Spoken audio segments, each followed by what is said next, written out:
You'll probably be surprised to hear that hunger and homelessness are growing problems for thousands of college students across this country, particularly among those who are the first in their families to pursue a degree. This is forcing some universities to figure out new ways of keeping low-income students in school. Jeffrey Brown has the story from the University of California, Berkeley, as part of our weekly education series, Making the Grade. Oh, darn, these tortillas are not very good. Every Sunday night, Anthony Carrasco prepares the food he'll eat for the week ahead, setting himself a quota of 1 meal a day. I can, skip breakfast, skip lunch, even skip dinner, and I've just saved myself close to $30 or $40. I, like many folks, come to college to get out of poverty. Really thought that was the end of the line when we got the admission letter. Fortunately, it wasn't. Anthony is a junior at the University of California, Berkeley, one of the nation's leading public universities. And he's the first in his family to attend college. It was hard to get in, and now hard to stay in. But maybe not for a reason many people have considered. You're expecting long nights in the libraries and tough exams, but what we're really facing is, just sleepless nights worrying about rent and really distracting lecture halls when you just can't stop thinking about food. Today, almost a third of all students entering 2- and 4-year colleges are first generation. They're more likely to be minorities and come from low-income families. And by the estimate of one advocacy group, more than half of them lack reliable access to food, and that contributes to their lower graduation rates. Many years ago, I myself was a student here at Berkeley. I was fortunate enough to have the means so I could concentrate on my studies, my grades, and yes, the fun side of college life. But more and more these days, many students find they have to worry about more basic needs, including food and shelter. A beautiful campus, world-class academics, and now a new reality. Is there any stock on Friday? We're going to restock on Friday. So everything is going to be here on Friday. A campus food pantry, where twice a month students can stock up on staples. The University of California system has worked hard to bring in first-generation, low-income, and what are called non-traditional students, such as veterans and those with families. But more work is required to help these students survive and graduate. 25 bags today, keeping on pace. Okay. Ruben Canedo is a first-generation graduate from Berkeley. He's now a leading advocate for student food security and oversees the campus food pantry.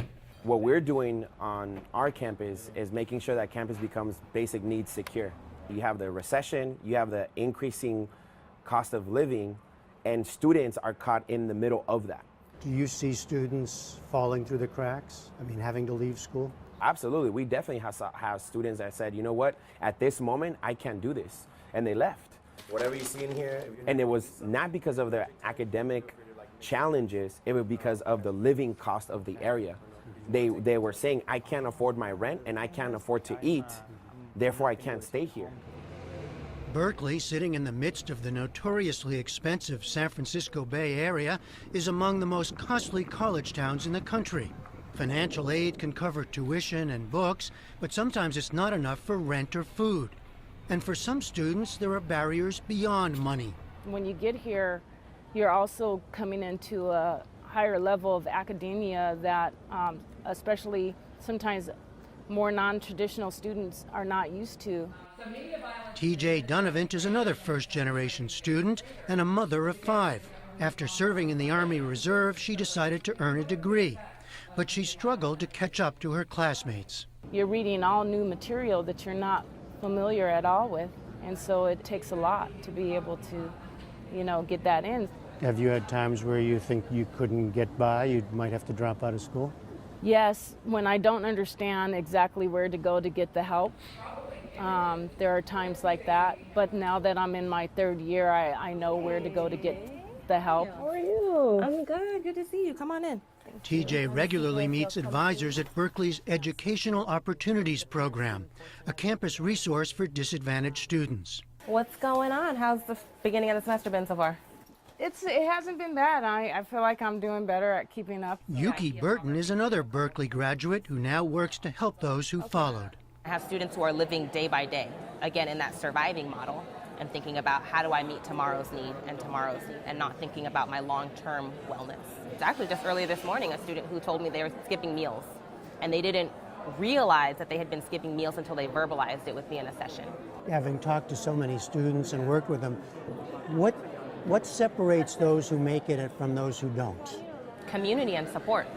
I think to some folks that sounds very trivial, right? Like it's not a concrete resource, but it's really having a group of peers, of staff, of faculty who understand my story and who get it, that they don't have to over-explain themselves. The person that's experiencing these things might be sitting next to you in class and you might not even realize. In her art class recently, Taylor Harvey told fellow students about her own plight. Taylor has worked since age 13 and spent parts of her youth in homeless shelters. She's experienced tough times in college as well. I'd stay in a homeless shelter, but it's pretty unsafe for a young woman to stay in a homeless shelter. There are a number of students who sleep in their cars because it's cheaper, or sleep in university buildings, libraries, places that close at night because it's safer that way. Taylor shares an apartment for now until school closes for holiday breaks or her financial aid is spent. And she's now trying to raise awareness on campus of the homeless problem. We admit that we don't know what the solution will be, but we know what our end game is, and that's to eliminate student homelessness and to help first-generation college students stay in college and graduate. This summer, the University of California system approved a new $3.3 million fund to help students access food on and off campus. The difficult situations many students find themselves in have forced Berkeley and other institutions to re-ask some basic questions. If we are a public institution, what does it mean to educate the public? What does it mean to educate Californians? And what does it mean that education is an engine for social change? Fabrizio Mejia is Assistant Vice Chancellor for Student Equity and Success at Berkeley. What it means for our institution in particular, in the UC system, is that we have to invest in the programs that are going to welcome the students in, that are going to get them through, that are going to get them to succeed at the level that we say is required for everybody across the board. As more first-generation students pursue degrees, colleges and universities will have to address the challenges these students bring with them. From Berkeley, California, I'm Jeffrey Brown for the PBS NewsHour.